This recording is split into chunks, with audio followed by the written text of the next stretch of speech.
Karami urung karami. Wate ramean ni mutua. Kan gak hijrah. Bakal gak hijrah karena di kota Mekah hai timang wan.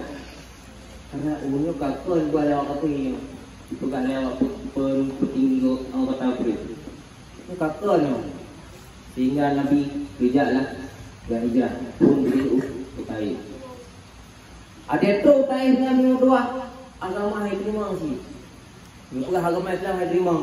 Nah yang rom limo utia. Nah yang rom mati ada Nabi hingga kenang Nabi ru darah.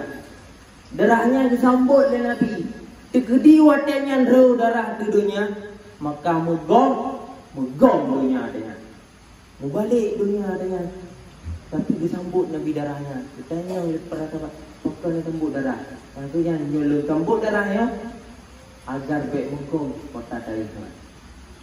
Nyambal bersama kota Taifnya. Dia bukan nak selamat. Dia yang baru gom juga dia. Anjir, singa orangnya memang hai pati lun. Tapi singa kita orangnya akan ditemung Islam. Nyambal. Cukup pula sabar. Waktu perang Uhud. Patah igo Nabi bak mau perang. Mah dia agama lagi. Tiba mau perang. Patah igo Nabi. Bate gikat bak perut. Liau bro. Ada mau perang nak baju tepu. Tapi orang-orang yang ini ada ya. Baju mutilah masa aku kampek-pek dari badan tu. Nya dia tengok santri baru bro. Tilat bu. Tilat masa aku kampek-pek kurun pun kau ada yang magul.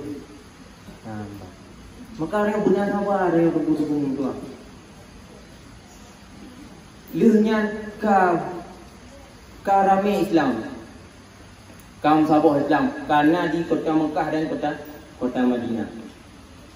Lehnya wate karamenya Islam lo budak. Ba Islamnya usul dunia.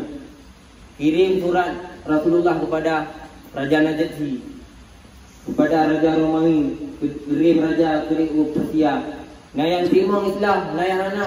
Nah yang jauh surat-suratnya di kota kuliah kafir, nah terima Islam. Sehingga kapakat temu perang pedang agama Islamnya.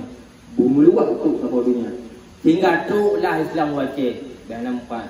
Pakan tu Islam wajib karena perintah menyebarkan agama Islam masih gom dunia. Terus wajib. Wajib diterima tua. Maka diterima pun tua terima. Hati tu di Malikus Saleh. Yang sonan Malikus Saleh ni. Yang raja Islam pasal pun. Dan pun yang merah dulu. Orang agama Buddha pun. Tapi hati diterima Islam. Karena yang raja pun berubah nan Malikus Saleh. Orangnya Malikus Saleh ni kebunan bandara. Yang orangnya kayak pegang pon ni kan.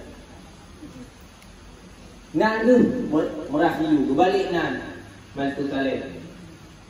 Raja kayak teman Islam. Pulang bela rakyat. Maka ikut mendukung. Pedanglah nan roh Islam pun. Di kan roh pasir. Kamu telah pasai kebunan. Nampak.